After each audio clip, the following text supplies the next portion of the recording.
Baghdad के एक दरवेश आलिम थे, तो वो जब भी नमाज पढ़ाते ना तो किसी ताजर की दो बीवियों के बारे में दुआ मांगते। नमाज पढ़ाते तो कहते अल्लाह उस ताजर की दो बीवियों को अपनी खास रहमतें अता फरमा।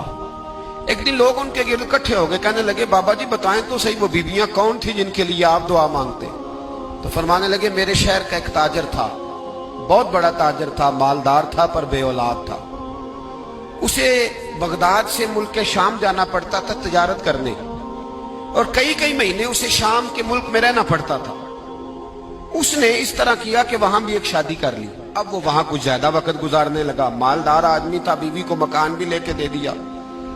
अब वो जरा देर से आता वापिस, और जब आता भी तो उसके वो वाले अंदाज ना होते जो पहले हुआ करते थे। अब बीवी से बड़ा जासूस भी कोई नहीं होता, उसको तो पहले पता चल जाता है कि माजरा क्या है, उसे बड़ी खबर होती है। वो कहने लगी अब के जब आता जाता है तो इसके हालात कुछ बदले बदले से हैं, माहौल कुछ और है। उसने एक बूढ़ा आदमी जो उसका अजीज भी था और समझदार भी था उसको तैयार किया। कहने लगी अब के जब मुल्क के शाम जाए ना तो इसका पीछा करना और खबर करना कि कहाँ रहता है, कहाँ जाता है, क्या करता है। वो बूढ़े बुजुर्ग जो थे वो खातून के कहने पर कुछ उसने किराया भी दिया। वो उस ताजर के पीछे गए और वापस आके खबर दी। कहने लगे कि ये तो 2-3 साल बीत गए, इसने वहां भी शादी की हुई है, तुझे बताया ही नहीं। बीबी बड़ी समझदार थी, हौसला मंद, जीरक, उसने शोर नहीं मचाया। उसने कहा कि मैं ना अब जब आएगा ना तो तरीके से बात करूंगी और पूछूंगी कि ऐसा क्यों किया। और ये भी उसने आके बताया कि अगर तेरे साथ निकाह के बाद उसे औलाद नहीं मिली तो औलाद वहां भी कोई नहीं। ये मुकम्मल तफसीलात। अब जब इस दफा खामंद आया तो आते ही वो बीमार हो गया, कमजोर होने लगा। अब खातून ने मुनासिब नहीं समझा कि आते ही धड़ाम से मैं उसके सर पर ये फोड़ दूं कि तूने निकाह किया हुआ है और मुझे बताया नहीं। वो जरा तसल्ली में रही, कुछ वो बीमार था, हौसला रखा, खिदमत करती रही। कुछ दिन गुजरे तो वो ताजर इंतकाल कर गया, फौत हो गया। अब राज खुल न सका, इद्दत गुजारी, और जब सारा माल जमा किया ना तो अशरफियों की बोरियां भर गई। सारा माल उस बीबी का, 4 बोरियों में अशरफियां, 4।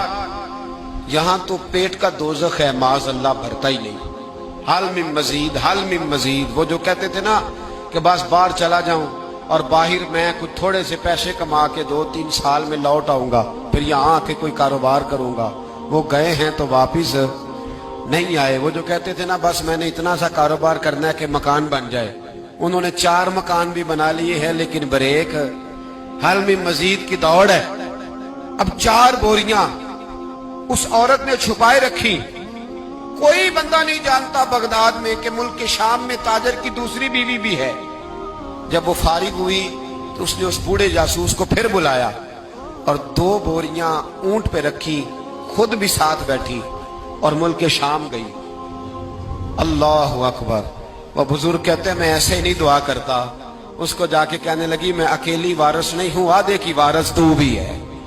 मैं अकेली वारिस नहीं, ये तकसीम विरासत है, आधी की वारिस तू भी है। तो रख अपने पैसे, मुझे पता है उसने निकाह किया था पर मुझे बताया नहीं था, तो रख अपने पैसे, मैं तुझे दे रही हूं, आधे तेरे हैं आधे मेरे हैं। उसने नजर उठाई तो रो पड़ी, कहने लगी नहीं अब ये सारे तेरे ही हैं। अगर तू अल्लाह से डरती है तो मैं भी रब से डरती हूँ। अगर तू मुस्तफा करीम का कलमा पढ़ती है तो मैं भी उसी नबी की मानने वाली हूँ। कहा बात क्या है, मेरा क्यों है सारा? तो वो खातून कहने लगी वो 2 साल 3 साल से मेरे साथ निकाह था और उसने बताया था मुझे कि मेरी बीवी भी है, और मैं गरीब थी तो मेरे वालिदैन को भी बताया था कि मेरी दूसरी शादी है। ये मकान उसने मुझे लेके दिया था, मेरे तमाम अखराजात वो पूरे करता था, नानो नफका का ख्याल रखता था। लेकिन अब के जब वो आया तो वो बीमार था। उसने मुझे बताया कि मुझे तबीब ने बताया है कि मैं शदीद बीमार हूं, शायद बच ना सकूं। तो कहने लगी वो मुझे कई लाख रुपए भी दे गया और जाते दफा मुझे तलाक भी दे गया, फारिग कर गया।